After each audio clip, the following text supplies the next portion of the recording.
like whatever I was doing was put to a certain standard of what I had to achieve. And if I didn't meet that, if I didn't meet someone's expectations, if I happened to say something that didn't meet their opinion, it means that I didn't understand anything. I was illiterate, and I should go back to the kitchen.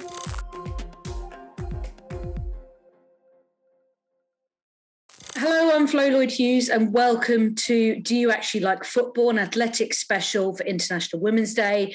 Our resident podcast gender equality consultant, producer Abby, has decided it'd be fun to get the girl gang together for a bit of a laugh and maybe some serious chat as well about what it's like to be a woman working in football. So we've assembled the athletics equivalent of the Spice Girls for an honest chat.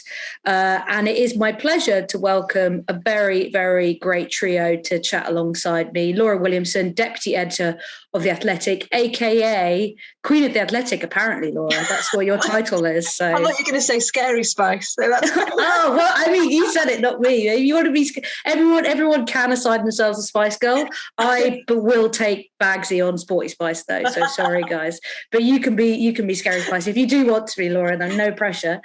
We've also got our EFL expert, self-titled misery reporter, but sometimes positive as well, Nancy Frostick. Nancy, thanks for coming along to the Spice Girls reunion.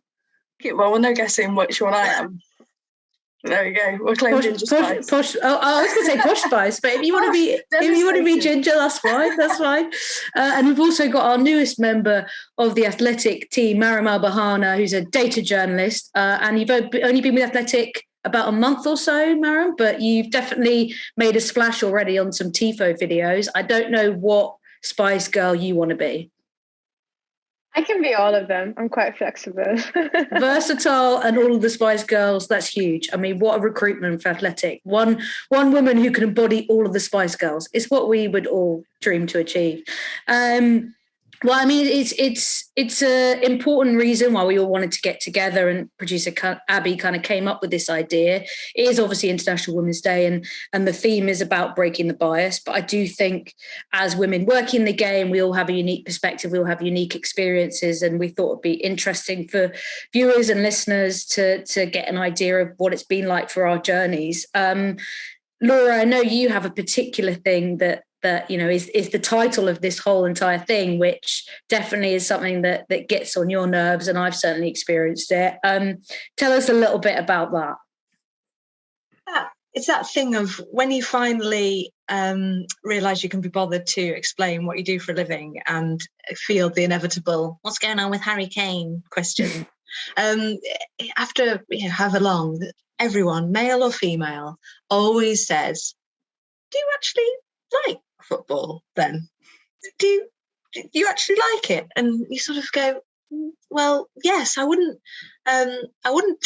put myself through what to do if I didn't. And it just every single time, whether it's the surprise that yes, I am a football journalist and managed to somehow make a career in football journalism is such a shock to people. But I think it's that undercurrent of, so what, on a Tuesday night you'd rather watch the Champions League than the new Bridgerton? Or it's just that implied, oh, I don't see those two things put together somehow. And I mean, my usual reaction is just to laugh it off and explain that patently I do quite like football. But it will never stop being, I think, frustrating that because I guess I am other in that I do adore watching football so much that I wanted to have a career in it. So I suppose my sort of attempt to laugh it off is always underwritten by something that's quite disappointing, effectively. Yeah, I mean, it's definitely something that I've experienced only last summer when I was working at the Euros fan park. Some guy actually kind of like beckoned me over and was like, excuse me, love, can I ask you something? I mean, he was very drunk as well, which didn't help. But he was like, do you actually like football? And I said to him, well, I'm working here, so probably. And then he said, oh, yeah, but you're getting paid to be here. And I said, well, actually, no, I do X, Y, Z. I write for these guys. I do podcasts. These guys are, oh, really? Okay. So, what do you think about it? And I was just like, I'm actually working here. I don't really want to chat to you, this random man, and face a quiz about X, Y, Z. Nancy, Mariam, I'm sure this is similar things. Have you guys had similar experiences? Yeah, I mean, I think the one that I get is like when people ask what I do, if I say I'm a football journalist, it's more, there's like a noise and it's like, oh. And sometimes the like, best bit of it, they'll go, good for you. I mean, it is good for me. I'm chuffed. I'm so, I'm great. I love doing it every day, but it's kind of just that, like, it's as if I've said I'm an astronaut or something. Which is fine, and like it's always well intentioned, like it's never meant in a bad way, but it's just kind of that I just know that the noise is coming as soon as I say that's what I do. So yeah, I guess that's, you just come to expect it, don't you, and come to expect that question of, do you like football? Then it's like, yeah, I, by choice would go and watch Doncaster on a Tuesday night against Mansfield Town, like that's cool. Who wouldn't? Like, am I right? Who wouldn't? It's a place to be. No, it's really not this season. But anyway, it's just, yeah. I guess it's the predictable nature of that. The thing is, for me, I haven't been in the industry for a very long while. It's just been 2 years, but it's been a quite quick uprise to where I'm right now. And even when I get compliments, it's like, wow, for a woman, you're doing very well. And I'm like, what does my gender have to do with this? And it's always seemed to be taken as, for the setbacks I've gotten as a woman or as a Muslim or an Arab, or something that would have been achieved has been like a milestone, rather than taking my work for what it is, rather than who's behind it, which is kind of, it's like a backhanded compliment, which is not so fun. But yeah, it's just, I think what frustrates me most is not outright insults, because you can just ignore them. But when it's like compliments that are just meant to, that make you feel worse about yourself. But hey, I like my job, I love it, and I'm doing well, so sure, why not? It's that quizzing, isn't it? Sorry, that gut quizzing of like, oh right, that's what you do. Now me, total Joe Blogs, is going to test you on everything you know. You know the offside rule. Yeah, exactly. It's basic. It's basic, isn't it? And I think as well that backhanded compliment thing is a really interesting one, because I've definitely had that. It's kind of like that surprise element that they're trying to be nice, but actually it just comes off as really offensive. Have you found as well that, because you're involved in the data space as well, which in football is particularly like a male-dominated space, has that been kind of heightened as well? Yeah, it's really difficult, especially when I first started.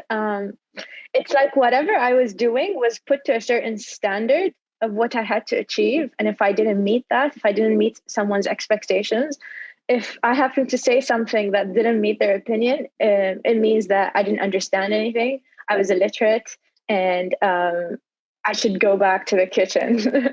So it was completely frustrating. Whereas I see this, for example, the same exact statement made by a man, same opinion, but it's greeted with the benefit of the doubt, which I feel sometimes women aren't given, especially when it's a male-dominated industry like data. But I think there are certain benefits that come with it, because I feel like within such a, there's just a lot of opinions in data. There's a lot of ways to use them. And just having a woman, I think, provides a very nice focal point to say, like, to all of the women in the world that, hey, if I'm doing this, you can too. Which is always nice, because I felt that inspired me, and I hope that inspires other people like me. Yeah, I mean, Laura, probably similar for you, right? Because as you get into the senior levels within sports journalism, and especially football, there are fewer and fewer women in those roles. And as an editor yourself, before you moved to The Athletic, to looking at your past experience, were you often sort of one of the few women in the room? Yeah, always. always. And then when I moved from reporting to editing, it was me and the lovely office manager. That was the only other woman most of the time.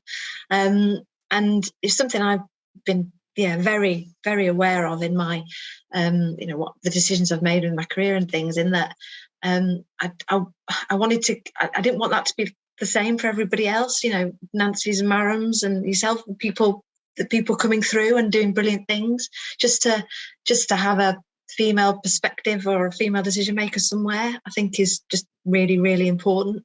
And that thing as well about not pulling the ladder up, not getting there and then trying to protect your own position, but encourage people that there's a pathway.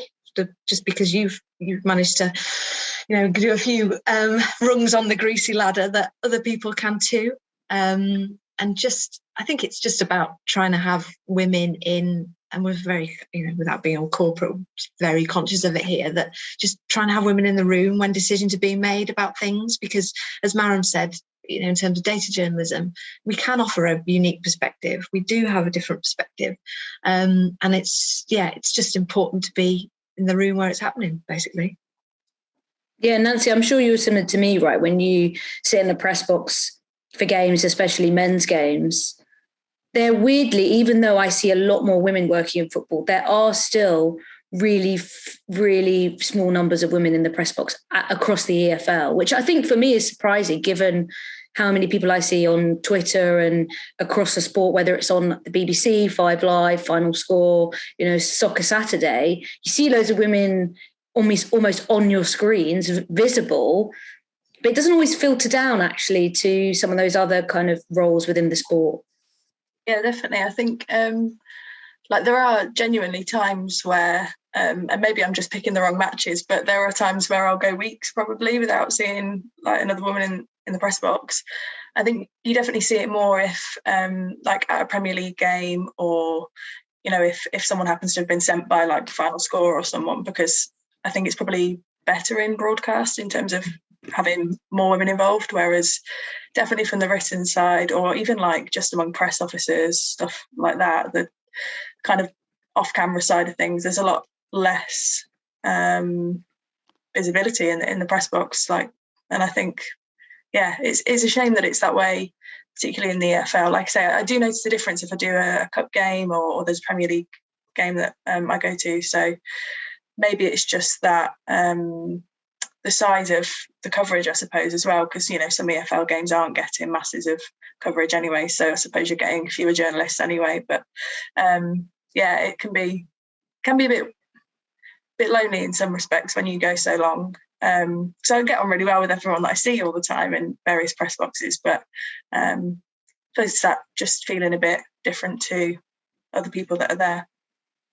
Yeah, I think that's one of the positives from the women's game as well, is that you see a lot more women in the press box. I do think the next obstacle for football, especially to tackle, is the whiteness of the press box, because I see so many more women working in football, and men's and women's football. There's it's almost like a 50-50 split in the press box now, but pretty much everyone is white, and that's certainly, I think, the next big thing that the football industry needs to become more diverse and more inclusive in. But also in a positive way, when I think about my experiences, and I don't know, if anyone else has had the same thing, that they probably have done, to be honest, when you started out. But for me, two things really stand out, and in a positive sense, is when I started out, which is, I'll say maybe 2015 probably was when I really started moving into sport and broadcasting. It was always men giving me the opportunities, which is definitely, something to shout out our male allies in that sense. And also being a woman really provides a point of difference. There are so many other men who are probably doing really brilliant and are doing really brilliant work, but I may have been given more opportunities because I am also a point of difference as well in this space. I'm not another white man doing X, Y, Z. I, provide different perspective, a different voice, different style, whatever it may be. So I'm interested in you guys, was it the same for you? Was it a man that gave you your first opportunities? And when I think about a lot of the gigs I've done, pretty much all of them, but one or two have been, a man that saw me and was DM me or hired me for my first internship when I graduated uni. Laura, what was it like for you? Yeah, exactly the same. And had some incredible mentors, all male, that saw something in me and took a chance, and incredibly grateful for that. And then once you get in that room, whether it's a press room or a match or whatever, you're absolutely right. You do look different. Sound different when you're asking questions, and actually you can use that massively to your advantage, rather than sort of internalizing it and getting worried about it. You've got to see that, hey, hang on, you stand out in this room. And even if I was at the Daily Mail, even if it was that that girl from the Mail, people knew who I was because it was only me. So you absolutely have to use that as a positive thing and make the most of it, because wrongly, it's not rightly or wrongly, you do stand out. So embrace that and use it, basically. Yeah, Maren, was that similar for you in terms of like opportunities that came your way? Yeah, for me it was a bit different, because like I was presenting my work in a public space for around 2 years, and I just never could find myself trying to break through into the actual industry and being able to call myself an actual analyst. It came from a male offering me a role exactly the same, but I think what I have to offer and the experiences that I have to offer gives me a different perspective in terms of what I'm doing. And I think that's slowly being appreciated right now in the industry, whether that be as a journalist, as an analyst, whether that's in front of the screen or behind it. And I think that's, for me, what's exciting. It doesn't have to be just males that are giving the roles. Soon enough, if we're just getting into industry, it will trickle down. And I think that's super exciting for me, because growing up, I watched a lot of football, but I could never, ever find someone that looks like me, and whether that be in the European matches or the Arab matches. And I think that's something that I continuously struggled with. But I think if you just keep pushing your work out there and then having confidence and faith in yourself, then eventually someone's gonna see that. And that's been my experience.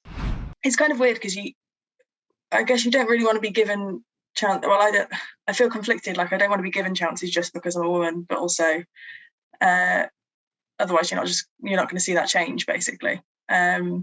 So it's sometimes a bit, and sometimes, right, you feel like you're battling against the perception that you've been given it only because you're a woman. I think there's a massive difference, isn't there? There's being given an opportunity and earning that opportunity through your work and showing that you deserve to be there. And then there's the perception that you only got given that opportunity because you're a woman and you don't deserve to be there.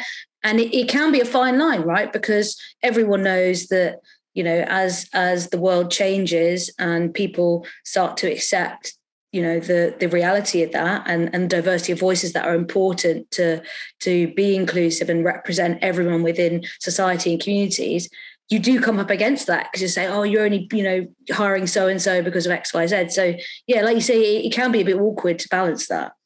Yeah, you have to kind of make peace with why you're there and like having confidence that you are good enough to be there. Otherwise, 90% of the time, I don't think you'd get the interview or you'd get to that point. But there are definitely like benefits of being there as well. I think there are cases where like it definitely makes me more approachable, maybe to students who like are looking to get into journalism, or even like when you're interviewing a player or something. I sometimes feel that they maybe open up a bit better to women. I don't know if that's like just that's a weird. Because you're a good interviewer. Well, I don't know. Also, I mean, Nancy, I know I think it was you or Abby mentioned this in the lead up to doing this little video, but bare bones, there's also going to be more cubicles to use in the toilets at stadiums, which is like a small bonus sometimes. Sometimes not at women's games, but there is that basic plus point. But I mean, I wonder if before we kind of round things off, if there's a piece of advice that any of you guys would give to, either someone looking to work in the game, or just a fan who, maybe finds it difficult navigating, what football is quite a masculine space, and what you guys have done to do that. In terms of aspiring female journalists, my advice would be live it, like Maram's done. write and have opinions and broadcast yourself on Twitter and use that social media space to your advantage, and don't just go and do a master's and learn about being a journalist. Your what you think is important, and just get into the habit of expressing that, because that's the game we're in. And in terms of sort of, I don't know, ending on a positive note, it's, to me, this job is so privileged to do what we do, because we are trying to tell people on a very basic level, new things about the thing that they care about, probably, beyond their family and that sort of thing, but possibly most about in the world. And we are trying to use our knowledge and our contacts to tell them new things about whatever team, whatever subject it is they care about. And it's something I'm always very conscious of in everything we do. But there's absolutely no reason why, as a woman, you can't be central to that in whatever role it is, behind a camera, behind a microphone, behind a keyboard, or in front of camera, or as a reporter like Nancy going out to matches. It's very, very privileged position, and you can absolutely do it. Okay, I'm gonna build on that. That would be tough to follow, but I think my advice would be, honestly, doing my work in the social media space can be quite difficult, because a lot of the times it does not feel real. And then at the end of the day, you can just close your laptop and forget about it. But I think, knowing me right now, you probably wouldn't know this, but I'm very introverted. I'm very awkward, and I do not find it easy to communicate and introduce myself to people. But honestly, what I did when I first started, I just went up to any person that I knew and just showed them my work. And I was like, hey, so I did this. Can you give me your opinion? And I think putting myself out there and exposing myself in that way kind of allowed me to improve myself and just gave me a voice. I think it could have been very easy for me to say, well, I'm silent, so I just might as well just put my head down. But I wanted more for that. I wanted more for myself in that sense. So I think my biggest advice is just put yourself out there, understand what you have to offer, and know that it's valuable, regardless of who you are, but sometimes especially of who you are. So yeah. Love that. Nancy, you got to finish. That's pressure now. You got to finish that off after those two. Good luck. Good luck to you, girl. I guess I'd say it's probably similar, but I suppose just trying to hold on to the fact that, like, being a woman in football is valid. Like, don't forget that. And the fact that you're there, the things that make you different, basically, are the things that will make you better than some other people. Sounds a bit savage, I don't know, but it kind of is true. But also, like, I think some days as well, when things are going wrong or you get loads of grief online or whatever, I think it can be quite beneficial to just remember that if you are, like, the woman in the room that day, or the woman who's had an opinion that people didn't like that day, just being there sometimes is making a difference and is enough. Like, even if you've had a massive pile on, or I don't know, something's not gone well, I just feel like you're still making a difference by being there in the first place. So it's kind of very, very small wins when the big ones don't come off, I guess. I don't know if that's too depressing to end on, though. I should be more upbeat. But No. I think that's really important. I think, there's so many positive things, and there's also, it can be difficult. It can be really challenging at times. But like you said, it's worth persevering, because of the messages that you might get, that the DMs that you might get on Instagram or Twitter, someone saying, I love this piece of work, I love what you do, please keep doing it. I think those are the moments that you, like, are amazing to kind of cherish as a journalist as well. Thank you so much, everyone, for your time. Please as well, drop in the comments your thoughts, any piece of advice, or maybe something that you're looking to do either as a woman in football, or perhaps a male ally, an opportunity that you want to give to someone. I mean, I think that's a brilliant kind of challenge to give people watching is, if you're a man working in football or you're a fan, what's a challenge that you might set yourself to be a better ally or to support someone, and whether that's kind of DMing a journo to tell them how much you like their work. I think it's really important.